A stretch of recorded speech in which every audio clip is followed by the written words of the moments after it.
Hello, bow tie security guy here. Wanted to talk about remote work. I know a lot of people kind of have what I feel is an unreasonable expectation of cybersecurity being remote.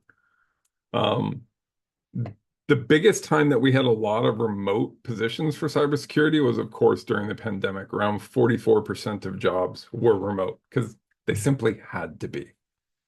Each year, this is decreased by close to 10% or more. The last number I saw was less than 15% of jobs are now remote, and that continues to decrease. There are multiple companies who have used forcing people back into the office as a way to reduce staffing. There's been companies who've used back to office to um, basically only keep talent in a specific area, or if they have an office building that they need to pay for, they basically need it filled to justify the rent cost, especially in some of these places like California and Seattle, et cetera, where rent costs can be exuberant. So there's lots of reasons they may want you in the office. Another misconception is that new people into cyber are able to kind of score these remote gigs, and that your first job into cyber is going to be a remote opportunity. Those are incredibly, incredibly rare. I would argue it's probably less than 5%. Um, Mainly because new people they want on site so they can kind of keep an eye on them. Two, they want new people to have access to other people who can help them. And three, they want new people in the office just so they can get to know people and learn and kind of absorb kind of, I guess, through osmosis. I don't get the logic, but there are a lot of people who like that. Another thing you need to think about when you're thinking about remote work is that the majority of people who are in charge have never had the opportunity to work remotely, nor have they needed it.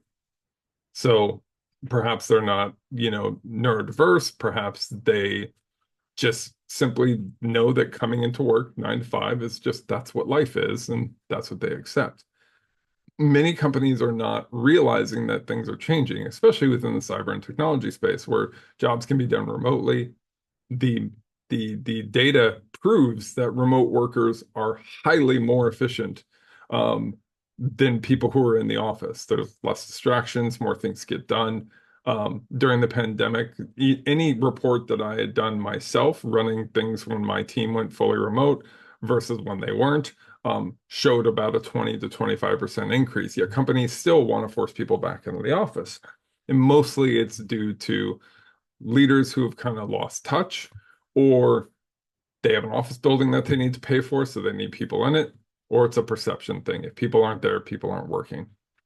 And then, like I said, there are situations, many of them sadly, where they force you back into the office specifically to get you to quit. You're very expensive, but if they don't have to lay you off and they can just make you leave by saying, hey, you need to be back in the office, that's a thing that they'll do. Hybrid is more of an option now. 2 to 3 days a week at home is the average. So you would still need to go into the office. Maybe you'll need to relocate, etc., for that cyber job that you want. But fully remote opportunities are becoming rarer and rarer.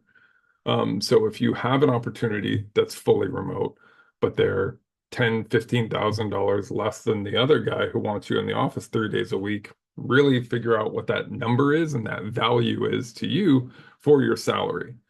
For me, I would be willing to take less than I was currently making for a job that was fully remote instead of going into the office. Talking to many professionals, they would be willing to take a pay cut not to have to go into the office.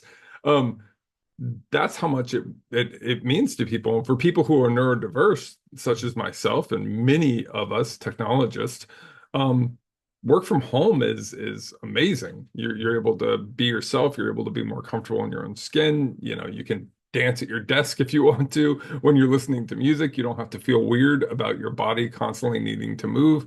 You know, those type of things are awesome for neurodiverse people, but people look at work from home as like, oh, those people are lazy. They don't want to come into the office. But really, it's not. Then there's just some people who aren't social.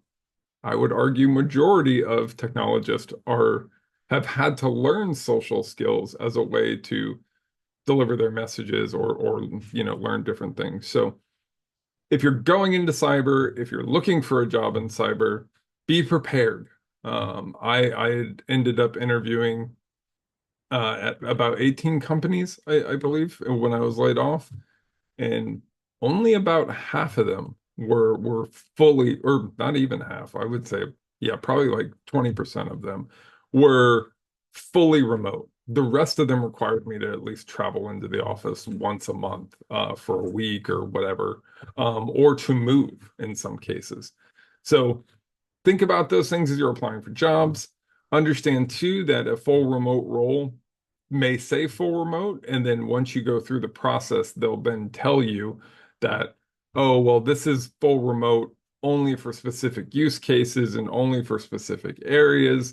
We don't offer it in this state and that state. There's different governing laws and tax laws and other things that they will throw at you. The reality is that sometimes they do that to get the best talent, and then you find out later in the interview that it's not. I had that happen several times, unfortunately. Or I've had jobs where I've accepted offers that were fully remote, and then they then told me I needed to be in the office 5 days a week, which I then declined and said, thank you, but no thanks. Um, so think about those things as you're going through your journey. I wish you the absolute best. If you need anything, if you need a mentor, you need somebody to talk to, you need some help, please let me know. I'm always happy to make time for people who are struggling, people who just need help kind of in this cyber environment or in this technology, environment where we're all trying to find work. Um, I'm happy to help. I'll make the time for you, whether it's mock interviews, helping you double check your resume, look at your LinkedIn, give advice, whatever. I make the time for people. So if you need help, let me know. But that's a little bit about remote work. I've worked with over 300 plus people. I've talked to, I would guess, probably close to 70 to 100 and something recruiters.